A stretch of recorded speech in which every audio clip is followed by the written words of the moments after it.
It is time for a comfortable conversation about an uncomfortable topic, and that is unconscious bias. Let's talk a little bit about where bias comes from. I mentioned already that most of the time our biases come from a good place. They exist innately within us, just like our emotions, to help us decipher different things. And just like our emotions, they can help us to figure out if a particular situation is safe. Should you walk down that dark alley alone at night?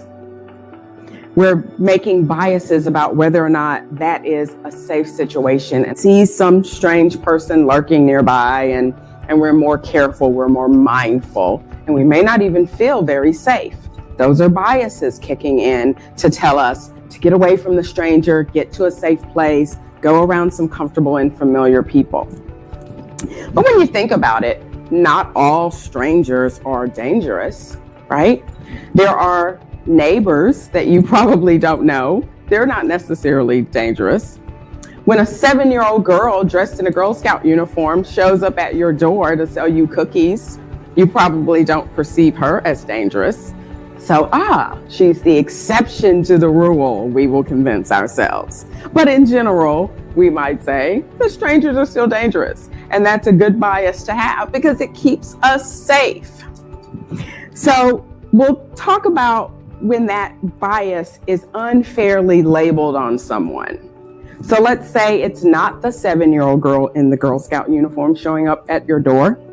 Say it's a 6'2" man wearing a black hoodie.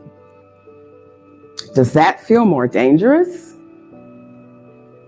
So we'll talk today about why that is and what we can do to make sure we're not unfairly treating and labeling people based on things like appearances and any other demographics, their age, their religion, their background, their race and gender, sexual orientation.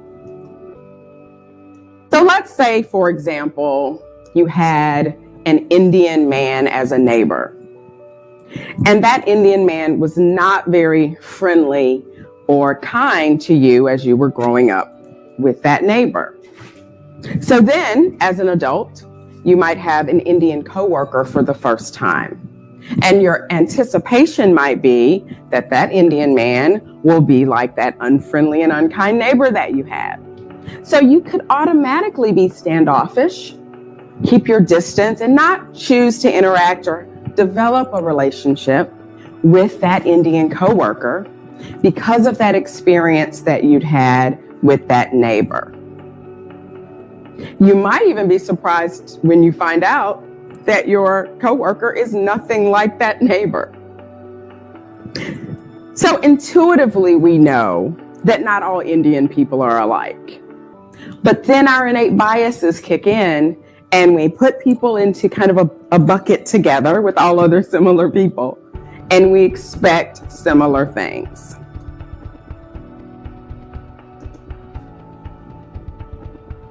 Let's take a look at this idea of affinity bias. So I mentioned before that affinity is when you prefer or value a person because they seem familiar or similar to you.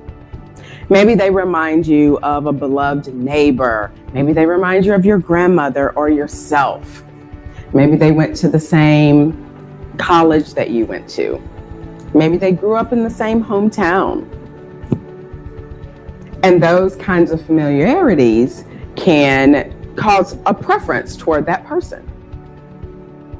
Not necessarily bad, right? Birds of a feather flock together, they say. So that is not in and of itself a bad thing. But here's where it can cause a problem in the workplace. When we start having these kinds of thoughts. He's like me, so I'll help him. He's like me, so I want to make sure he succeeds. She's like me, so when she's struggling, I'll encourage her. If there's someone you're helping, someone whose success you're ensuring, and someone you're encouraging, there may be someone else who you're not helping and encouraging.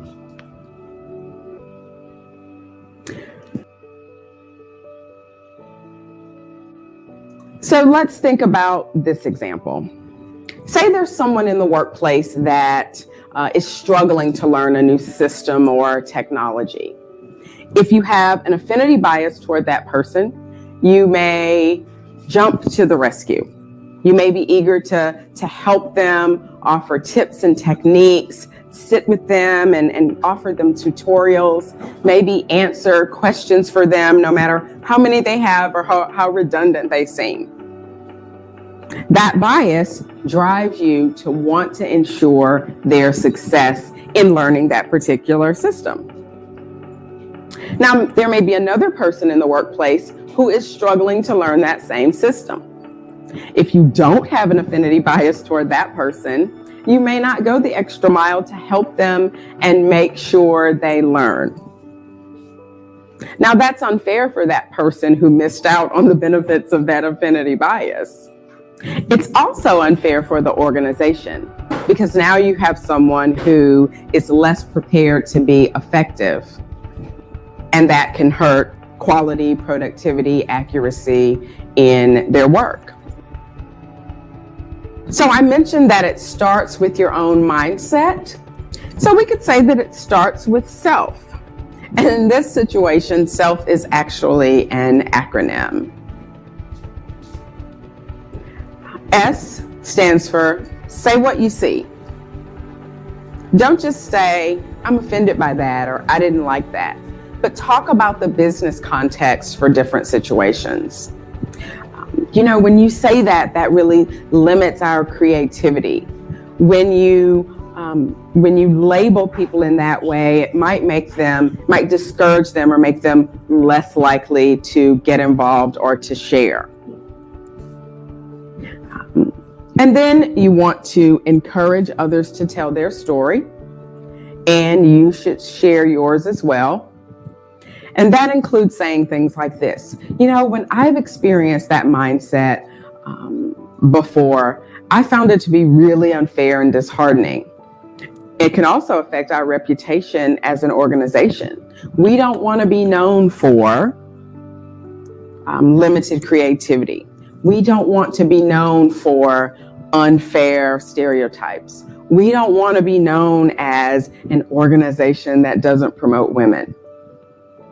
We don't want to be known as an organization that only has people of color in the mailroom and not the boardroom, right?